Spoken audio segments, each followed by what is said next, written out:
Hello friends, welcome to my channel. आज हम बात करने वाले हैं नीटा गेलेटिन इंडिया लिमिटेड के बारे में।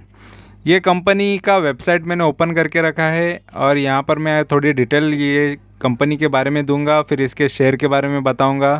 तो फिलहाल ये कंपनी कैसी है, फिर इसका शेयर कैसा है, हम देखेंगे। और ये मेरे शॉर्ट टर्म का शेयर है। शॉर्ट टर्म में अच्छा खासा इसने मुझे रिटर्न दिए हैं, वो भी मैं बताऊँगा कितने रिटर्न्स दिए हैं। तो इसके बारे में थोड़ा जान लेते हैं और आगे के लिए क्या इसमें फ्यूचर है, तो ये चीज़ें हम देख लेंगे। ठीक है, तो पहले कंपनी कैसी है ये देख लेते हैं इसके वेबसाइट से। और वेबसाइट पे आपको यहाँ पर health related for healthy bones active joints ये चीज़ें बता रहा है।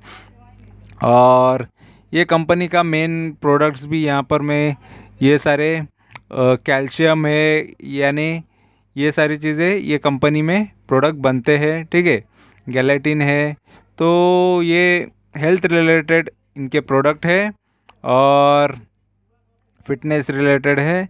और यहाँ पर ये इंडो जापानीज़ जॉइंट वेंचर है, यानी इंडिया और जापान का ये जॉइंट वेंचर कंपनी है। यानी ये काफ़ी आपके लिए अच्छा भी साबित हो सकता है, क्योंकि यहाँ पर अदर कंट्री का भी यहाँ पर ये कंपनी को साथ मिल रहा है।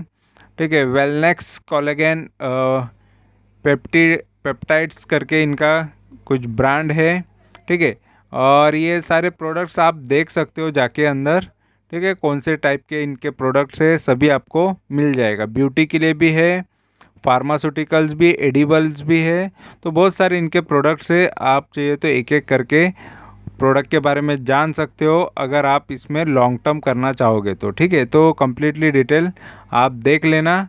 और यहाँ पर मैं जस्ट अभी आपको इसका शेयर दिखा देता हूँ, अभी क्या भाव चल रहा है ये कंपनी का। और यहाँ पर आप देख लो, ये बीएससी का शेयर है। तो बीएससी का शेयर होने की वजह से ये मेजॉरिटी लोगों के पोर्टफोलियो में आपको नहीं देखने मिलेगा, क्योंकि बीएससी के लोग जल्दी शेयर्स खरीदते नहीं हैं, क्योंकि वॉल्यूम का एक मेन रीज़न होता है, अदर कोई इसका रीज़न नहीं है। क्योंकि और एनएससी के शेयर्स में वॉल्यूम ज़्यादा होता है, इस वजह से लोग वहाँ पर अट्रैक्ट होते हैं। लेकिन कंपनियाँ बीएससी पे भी काफ़ी अच्छी कंपनियाँ मिलती है, ग्रोथ भी अच्छा मिलता है। अभी यहाँ पर जो प्राइस हमको दिख रहा है ये 345 का है। और मेरा जब प्राइस था तब ये यहाँ पर मैं निकल चुका था, तब 323 पर मैं निकल चुका था, वही आसपास। और वहाँ पर मैंने 62% रिटर्न्स लिए थे जस्ट 50 दिन में, यानी लगभग डेढ़ महीने या डेढ़ महीने से थोड़ा सा ज़्यादा। तो लगभग 50 दिन में मैंने 62% रिटर्न लिए। ये मेरे लिए काफ़ी रिटर्न्स, अच्छे रिटर्न्स थे। ठीक है, और यहाँ पर मैं पहले जस्ट यहाँ पर बता देता हूँ कि ओनली मैं शॉर्ट डाला करता था, जो भी स्क्रीनशॉट बना के डाल देता था। जस्ट वो मेरा स्टार्टिंग यूट्यूब का स्टार्टिंग था, तभी मैं ये जस्ट जो भी प्रॉफिट लेता था दिन में, क्योंकि ऑलरेडी मुझे टाइम इतना ज़्यादा नहीं मिलता था कि मैं हर एक वीडियो बना सकूं। बाद में मैंने वीडियोस बनाने स्टार्ट किए। और यहाँ पर आप देख सकते हो कि ये कंपनी में लगभग मतलब बहुत सारी कंपनियां हैं, ये सारी कंपनियों में मैंने इन्वेस्ट किया था और इन पर अभी तक वीडियो आ चुके हैं। यहाँ पर डायमंड्स एंड केमिकल्स पे आया, Pokarna limited, TPL plastic, SP apparels और Bengal and Assam company, oriental carbon and chemical, और ये नीटा गेलेटिन इंडिया। तो मेजॉरिटी यहाँ पर केमिकल कंपनियाँ ही आपको नज़र आ रही है। तो ये सारी कंपनियाँ मेरे पास थी और इनमें अच्छा खासा मैंने प्रॉफिट ले लिया है। इन सभी के वीडियो है, अभी यहाँ पर मैं नीटा गेलेटिन का वीडियो बना रहा हूँ। ठीक है, तो ये जस्ट 8 अगस्त को ये वीडियो मैंने डाला था, जस्ट शॉर्ट वीडियो। और 2 अगस्त से 6 अगस्त के बीच में जो भी मैंने प्रॉफिट लिया था, 2 अगस्त 2021 से लेके 6 अगस्त 2021 में जो भी मैंने प्रॉफिट लिए थे, उनके स्क्रीनशॉट निकाल के मैंने सारे ये यूट्यूब पे डाल दिए थे। ठीक है, जस्ट मैं मेरे रिकॉर्ड के लिए ये सब मैंने किया था। अभी यहाँ पर मैं दिखा देता हूँ कि ये शेयर अभी फ़िलहाल वहाँ से कितना आगे बीच में ग्रोथ किया था, फिर अभी कितना नीचे आया, ये भी हम देखेंगे। लेकिन यहाँ पर ये सारे रिकॉर्ड ये इसमें आपको मिल जाएंगे। और अभी ये शेयर का अभी मैं यहाँ पर आपको दिखा देता हूँ। फ़िलहाल अभी ये का ये लो था, वहाँ से ये 372 जा चुका था, वहाँ से ये अभी 345 पे, यानी लगभग हाई के आसपास ही है, यानी इसमें ज़्यादा गिरावट हमको देखने नहीं मिली। और 200 का लो भी कब था ये भी हम देखेंगे। और स्ट्रेंथ और वीकनेसेस की बात करेंगे तो स्ट्रेंथ सबसे ज़्यादा है कंपनी में, 13 स्ट्रेंथ है कंपनी में, काफ़ी अच्छा है ये। और कंपनी का ईपीएस काफ़ी अच्छा है, ये है ईपीएस, और ईपीएस काफ़ी अच्छा है। अर्निंग पर शेयर ये अच्छा होना चाहिए। और वीकनेसेस की बात करेंगे तो इसका लॉन्ग टर्म प्रोजेक्ट के लिए कॉस्ट बढ़ रहा है, तो ये एक चीज़ थोड़ी नेगेटिव बता रही है। लेकिन अपॉर्चुनिटी की बात करेंगे तो यहाँ पर आप देख सकते हो इसका आरओसी अच्छा है, रिटर्न ऑन कैपिटल एम्प्लॉयड, और पी काफ़ी सस्ता आ रहा है, तो ये भी एक चीज़ अच्छी है। प्राइस टू अर्निंग ये भी एक अच्छा होना चाहिए, जितना सस्ता हो और मीडियम हो तो उसके वजह से आपको ये अपॉर्चुनिटी होती है। और यहाँ पर मार्केट कैपिटल देखो 313 करोड़ की कंपनी है, साथ में आपको डिविडेंड भी दे रही है, 1.25% का आपको इजीली डिविडेंड भी मिल जाता है। ठीक है, पीबी रेशियो अच्छा है, बुक वैल्यू भी अच्छा है, तो ये कंपनी में मेजॉरिटी चीज़ें तो मुझे अच्छी नज़र आ रही है। और एडवांस चार्ट की बात करेंगे तो एडवांस चार्ट में देख लो एक साल के अंदर कंपनी के चार्ट्स किस तरीके के, तो यहाँ पर आप देख सकते हो। जस्ट ये 200 रुपये इसने 20 दिसंबर 2021 को बनाया था लो, और मैं यहाँ पर ये अगस्त में ही निकल चुका था। ठीक है, तो मैं यहाँ पर आपको बता देता हूँ, 5-6 अगस्त के टाइम पे मैं निकला था, ये हाई पे निकल चुका था जब ये 323-24 का जब भाव था, यहाँ पर मैं निकल गया था, और वहाँ से ये शेयर काफ़ी गिरा। तो अगर मैं नहीं बेचता तो ये मुझे लो नज़र आता, तो मैं सही टाइम पे निकला, क्योंकि जब मार्केट में अगर आपको शेयर बढ़ता हुआ नज़र आता है, क्योंकि मार्केट यही है कि अगर आप पहले से सोच लो आप लॉन्ग टर्म के लिए रहोगे शॉर्ट टर्म, तो मेरा यहाँ पर ये शेयर को लेके शॉर्ट टर्म का ही नज़रिया था, और शॉर्ट टर्म में मुझे अच्छे रिटर्न्स मिल गए, बहुत स्पीड में भागा शेयर, तो मैंने उसमें से रिटर्न्स ले लिए। ठीक है, बुक नहीं करता तो फिर से मैं लॉस में रहता और काफ़ी टाइम मुझे होल्ड करना पड़ता। प्रॉफिट मिलता लेकिन और थोड़ा ज़्यादा होल्ड करते बैठना पड़ता, फिर उसके बाद ये प्रॉफिट 372 तक तो जा चुका था, उतने तो रिटर्न्स मिल ही जाते। और साथ में ये कंपनी ने डिविडेंड पर शेयर के हिसाब से 4 रुपये का डिविडेंड भी दे चुकी है। और 5 साल के रिटर्न्स देखेंगे तो 5 साल में देखो कंपनी के रिटर्न्स किस तरीके के, मतलब ये चार्ट देख लो, 170 रुपये से ये लगभग यहाँ पर 284 गया, फिर 284 से इसने काफ़ी डाउन साइड मारा, 72 रुपीज़ का ये हाई लो बन गया था, उतने हाई से ये लो तक आ चुका था।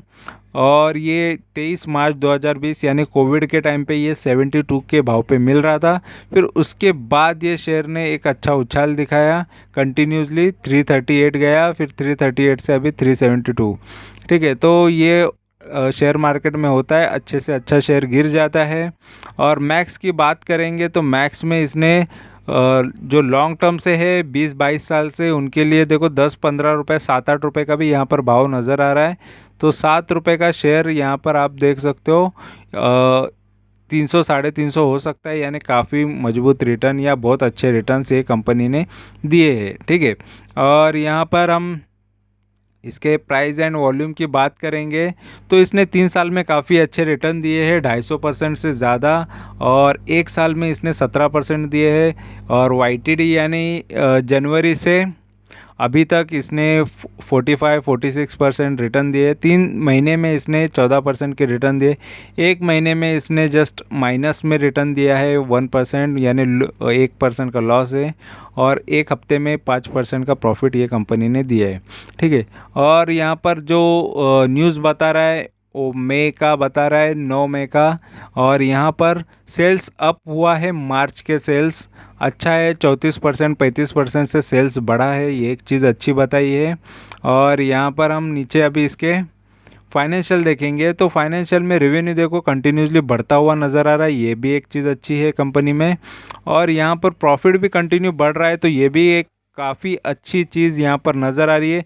ग्राफ्स तो काफ़ी अच्छे नज़र आ रहे हैं ये कंपनी के। ठीक है, और यहाँ पर शेयर होल्डिंग की बात करेंगे तो शेयर होल्डिंग देख लो, यहाँ पर प्रमोटर्स की यहाँ पर 74-75% तक अच्छी खासी होल्डिंग है, ये भी चीज़ अच्छी है कि प्रमोटर सबसे ज़्यादा शेयर्स होल्ड कर रहे हैं, और बचा कुचा जो भी है शेयर्स वो पब्लिक ने लिया है, लेकिन म्यूचुअल फंड के 6 स्कीम ने भी पैसा लगाया है, लेकिन बहुत कम लगाया पैसा म्यूचुअल फंड ने, लेकिन म्यूचुअल फंड भी इसमें इन्वेस्टेड है।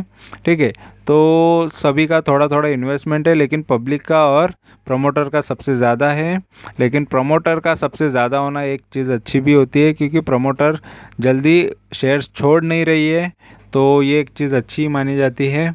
और यहाँ पर अभी हम इसके स्क्रीनर पे जाएंगे और स्क्रीनर का डेटा देखेंगे। स्क्रीनर पे जो कुछ बचा है डेटा, जैसे आरओसी देखते हैं, तो ROC return on capital employed देखो बहुत अच्छा है, 21% का रिटर्न जनरेट कर रही है कंपनी इसके कैपिटल पे, यानी डेट कैपिटल और इक्विटी कैपिटल पे। और रिटर्न ऑन इक्विटी की बात करें तो कंपनी इक्विटी पे 18% का या 19% के रिटर्न्स कंपनी जनरेट कर रही है, ये भी चीज़ अच्छी है। और एक चीज़ पॉजिटिव है, इसका CAGR जो प्रॉफिट का CAGR है काफ़ी अच्छा है 5 साल के हिसाब से। और यहाँ पर नेगेटिव चीज़ है इसका, company has low return on equity बता रहा है, रिटर्न ऑन इक्विटी 13% बता रहा है 3 साल के हिसाब से। ठीक है, और company might be capitalising the interest cost, यानी कंपनी पर कर्जा ज़रा ज़्यादा है, तो इस वजह से थोड़ा सा ये प्रॉब्लमेटिक लगता है। लेकिन डेटर्स डे हैव इंक्रीज बता रहा है कि जो जिनसे पैसा आना है, जिनसे पैसा लेना है, वो पेमेंट में लेट कर रहे हैं, ये चीज़ बता रहा है यहाँ पर। ठीक है, और क्वार्टरली रिजल्ट्स की बात करेंगे तो देखो कंटिन्यूसली सेल्स यहाँ पर थोड़े बढ़ते हुए ही नज़र आ रहे हैं, तो ये चीज़ अच्छी है क्वार्टरली सेल्स। और एक्सपेंसेस भी उसी हिसाब से बढ़ रहे हैं, लेकिन इसका ऑपरेटिंग प्रॉफिट मार्जिन देखो एक मेंटेन है, और फिलहाल अभी 16% का ऑपरेटिंग प्रॉफिट मार्जिन मिल रहा है। और एक करोड़ का यहाँ पर आपको अदर इनकम भी दिख रहा है, और इंटरेस्ट भी 1 करोड़ के आसपास है।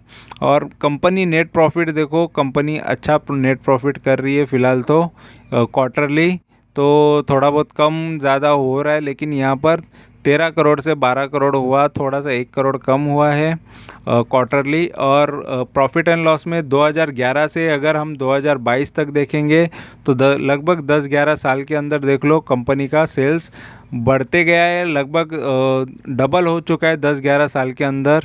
202 करोड़ से 506 करोड़ तक कंपनी का सेल्स पहुंचा है, और एक्सपेंसेस भी उसी मुकाबले पहुंचे। और यहाँ पर आप देख सकते हो इसका जो प्रॉफिट मार्जिन मिल रहा है कंपनी को, तो लगभग अभी 13% का प्रॉफिट मार्जिन कंपनी कमा रही है।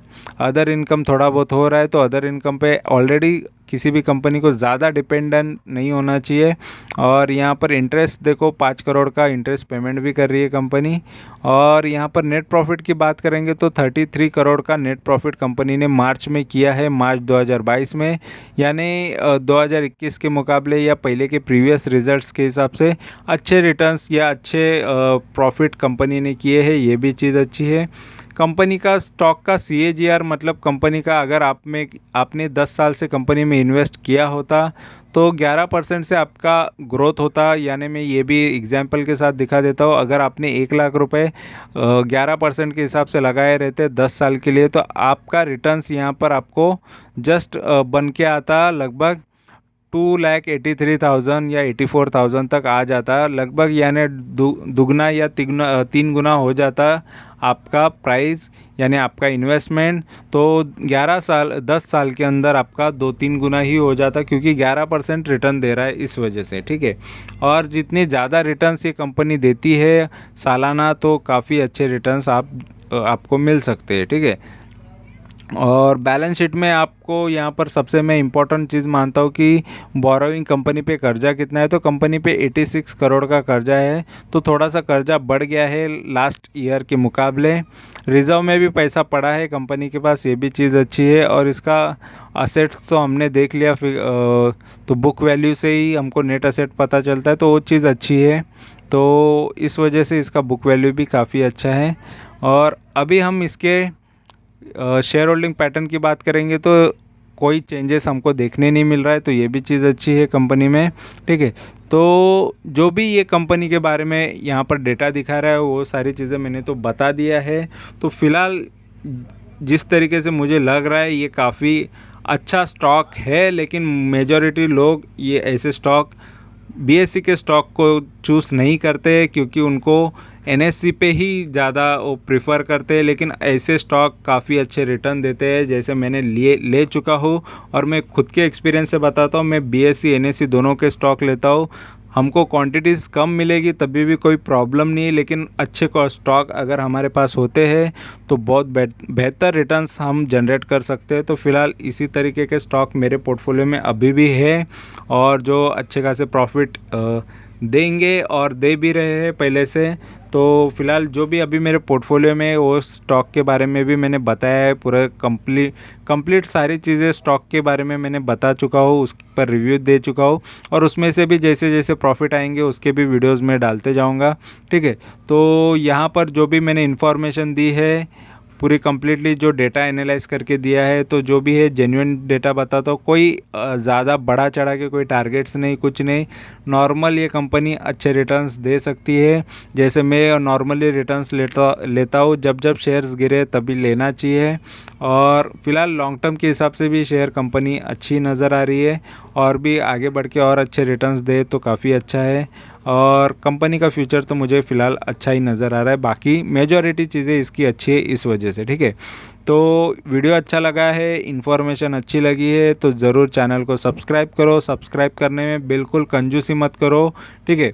और लाइक करो, कमेंट करो, दोस्तों के साथ शेयर करो। Thank you very much for watching my video. Thank you, bye bye.